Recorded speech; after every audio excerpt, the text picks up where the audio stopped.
туршилтгээд үлээ юу хийх вэ юу ч бодлоо. Тэрнээсээ өмнө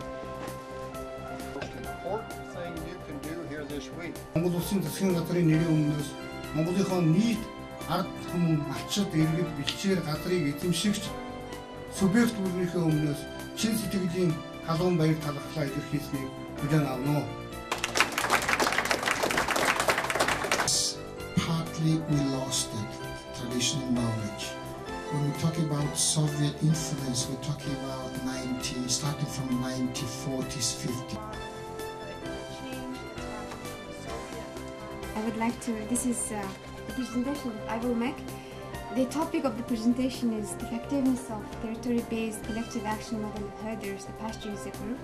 This, I'm so pleased that I 6 ecological zones, high mountain, taiga, mountain forest, steppe. Just based on the agreement, it will have different regulations. Tragedy after POM, big challenge issue is in Mongolia. Peri-urban rangeland projects. The peri-urban rangeland project is one of the smallest projects, but one of the challenging projects, I would say.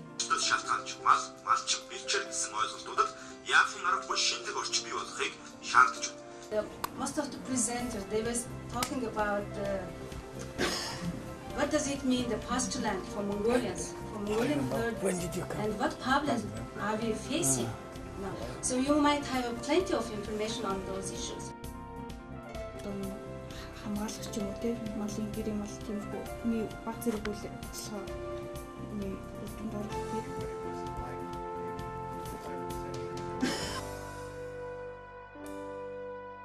So here is some description of our study area and vegetation type, and also this graph shows us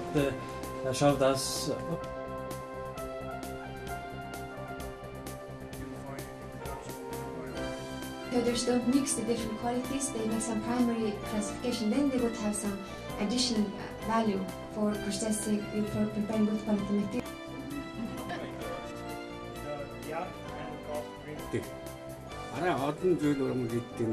It was carried out between July to August in 2008.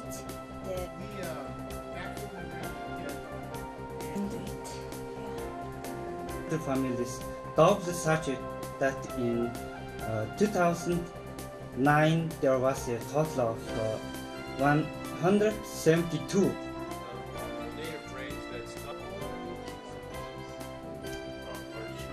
Species evaluation experiments in Mongolia. That was a big teamwork, includes 3 doctors and few young scientists.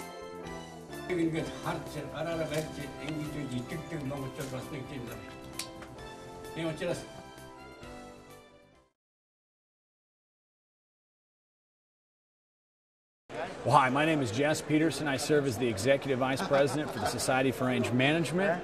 I am a 5th-generation rancher. In my spare time, when I'm not at the SRM office, I'm out on our ranch in eastern Montana between Forsyth and Miles City. I also do some lobbying and consulting in Washington, D.C.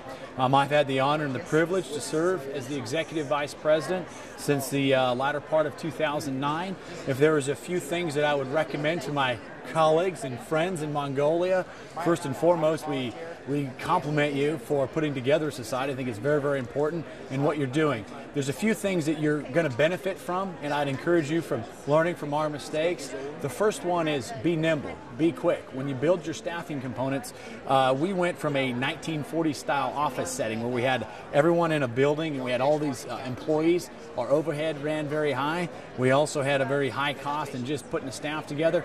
We went to a more of a virtual setup, and we've also worked to have more contractors, meaning folks that work for us work for other ag groups. So our website designer works for national livestock producers and others. That allows us to have high-level professionals that are experienced in what we're trying to do and getting our message out. We also have a certified public accountant that serves as our bookkeeper. We also share that position, but yet we keep a full-time person. For example, our office manager remains full-time employee, so we maintain the institutional knowledge. So a few things that we've tried to do is we've tried to modernize and upgrade the society. We continue to work to grow our certification programs, our professional training programs. We have a really good, solid annual meeting here, but we like to have meetings within meetings, meaning the ranchers come here, they're learning stuff in forums, there's competitions from the university standpoint, and then you also have the agencies coming in here and getting their needed training. So I'd encourage you to have both a strong annual meeting with these subsets, and then I'd also encourage you to have a breakdown of those throughout the year. So we'll work and have site trainings, professional development courses throughout the period of the year. So then we're serving our mission statement. The other big thing that we're looking at doing is continually increasing our outreach. As we sit at 3,200 members, it's been pretty tough for us to break that number, give or take a few hundred. We're trying to increase those numbers, so we really need to reach out, build more of a demographic so we can recruit into there, and utilize those membership services, but also build on them. So we're looking to provide more application for our folks that are that want to get involved, that can use their information. So I think from you all's perspective, being able to have application of your information is very, very critical.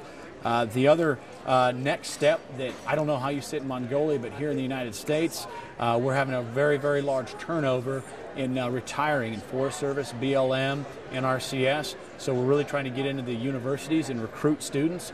We're trying to compete. Obviously, can't compete head-to-head or toe-to-toe with the engineering departments, the financial services, business investment, but we're trying to say that these fields, there's jobs, which is huge with our economy, and the number one thing that you should say that's universal when you're recruiting someone to range management or a resource management field is say the jobs and opportunities here are the places that where most people pay to go, you get paid to work in these places. And we're very proud of that. We're very proud of the society. We're proud of the fact that we have students from high school to university, professionals at all levels. We even have our very experienced members all come together, both at the annual meeting and throughout the year. We wish you all the best. We hope Mongolia continues to thrive and succeed because they're not going to make more land. It's just how we utilize it better to feed the billions and billions that are populating the earth in the years to come. Having been in this society for most of its existence, I joined it in 1959 when it was 11 years old. I think this is the 65th annual meeting, and so I've been in it over half a century now. Tremendous changes have occurred and are continuing to occur that you either adapt to and you move proactively or you become irrelevant. The society that I joined in 1959 still has many important things to say about rangelands, but the society we live in and what we want from rangelands and the services and goods and how we interact with them, the way we do business has changed totally. And as a society of professionals, you have to recognize, anticipate, and change with it. If you don't, you'll become irrelevant and go away. Hello, my name is Leslie Stewart Phelps. I'm from the United States, from Nebraska. I work for the United States Forest Service. I've been a member of the Society for Range Management for about 10 years. And I have, during that time, belonged to several committees in the Society for Range Management. One is the Advisory Committee, and the other one is the International Affairs Committee. The Advisory Committee is made up of representatives from all of the state sections of Society for Range Management. And people go to that committee for several days each year to develop policy suggestions and advise the board of directors of the Society for Range Management. So they meet, they hear from the board of directors, and they then decide amongst themselves what they would like to advise the board of directors to do.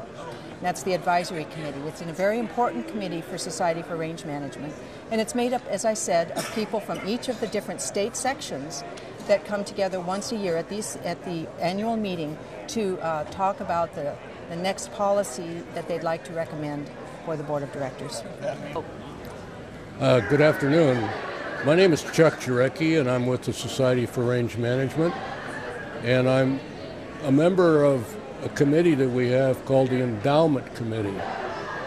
And the endowment is a program that the SRM has to raise money from private donations to fund a permanent trust where we have a sum of money that's invested in perpetuity, and then the interest on that investment is used by the society for operating funds. It's a permanent trust. It's not something where we can go in and take money out of the principal for other purposes. And it's important that the members of the society are able to contribute to something that is everlasting, and it's a way to permanently help fund the good programs that the society carries on. Hi, my name is Kimberly Stein. I am an employee of the Natural Resources Conservation Service with the Department of Agriculture here in the United States. And I am a member of the Society for Range Management, and I've been a member since I was a student 30 years ago, actually. This year is 30 years. I have been a member for that length of time. I have been at many national and state conferences, and the benefits that I get from being a member of the society is I get technical information, the best science-based technical information there is. I get the ability to talk to people and how that goes from science-based to on the ground, because I work with private landowners in my job, and with working with them, they need to know the best technical information and the science-based aspects of that so that they can make the best decisions they can. So that's the best benefit that I get, besides the friendships, the professional requirements. The reason I joined was this is my profession. This is the society that can support me in my job as well as my livelihood. My name is Stacy Davies. I'm manager of Roaring Springs Ranch, a large cow-calf operation in southeast Oregon. I've been a member of Society for Range Management for 24 years. And our job, or my money, comes from cows harvesting grass. And our grass is all rangeland grass. So we have to have healthy rangelands to be economically viable. And the knowledge I gained from Society for Range Management's been invaluable to learn how to better manage my land, how to identify grass species, how to understand the needs of the plants and the soil and the riparian areas, as well as the wildlife. And Society for Range Management's been very, very helpful in gaining that knowledge. 1,000 people of the brightest minds in the industry, the brightest minds in range management, come together and spend 3 days together learning from one another. It's been very helpful. My name is Ashley Uni, and I just graduated from the University of Nevada, Reno. I joined SRM because I had a passion for range and managing the community as well as the resources. We're a student chapter of SRM, and we joined to build our resumes and build community knowledge. So when the students go out and they learn about range, they're also interacting with the community as well as ranchers. It's really beneficial to get students hands-on and get out there in the nature and see things and meet people. My name is Tamara Watkins. I'm a student from Provo, Utah at Brigham Young University. I'm one of the student members of the Society for Range Management.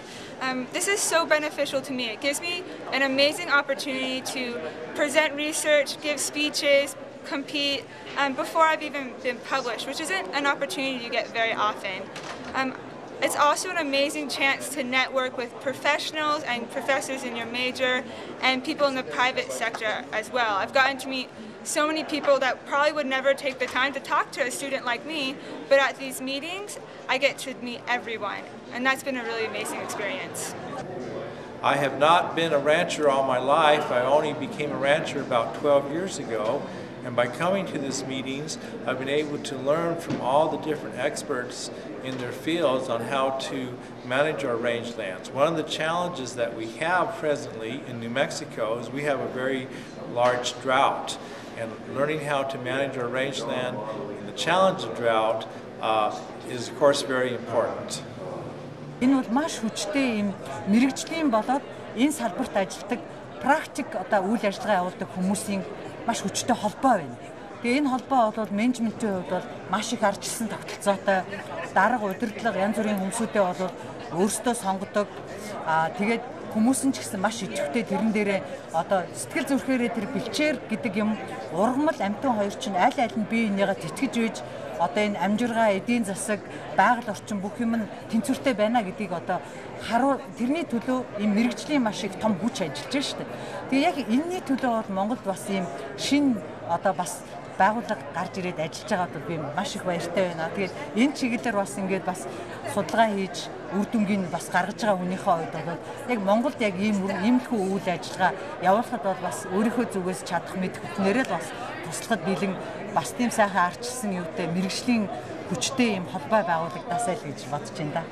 За манай Монголын бичвэр менежментийн холбооны бол эхний одоо хэдэн жилийн хугацаанд яг энэ шиг том болж чаддаг юм бол хамгийн гол нэг хоёр зүйл эндээс л чарна юм шиг. Төрөний хэлсэн тэр харилцаа холбоо коммуникац тэгээд нэгэн зөвхөн тийм нэг чиглэлд явах тэр боловсралтай бид нар хэрэгтэй. Манай Монгол бичвэр менежментийн боловсралтай орж чадах нь өөрөө чадaltaй олон мэргэжлийн хүмүүс тийм яг бичвэрийн чиглэлээр байгуулсан чиглэлээр ажиллаж байгаа. Энэ хүмүүс тэр нэгдэх хэрэгтэй. Нэгдэж боловсралтай орж тэрний зүг ажиллах хэрэгтэй. Тэгэхээр манай энэ удаагийн хуралд ирэлцсэн манай багийн багцсан хөтөлбөр очих ба. Тэгээд энэ чиглэлээр одоо бид хамтарч ажиллах. I'm the president for the Society for Range Management. I've just served 3 years as president. For 3 years, I've been talking to people in the capitals, in the field, on rangelands, that by making rangelands better, by working in the Society for Range Management, by working in the Mongolian Society for Range Management, we make rangelands better. And what's important about making rangelands better is making rangelands better makes the world a better place. And that's our role that we serve here, that's our passion, is to make the world a better place for us and for everyone.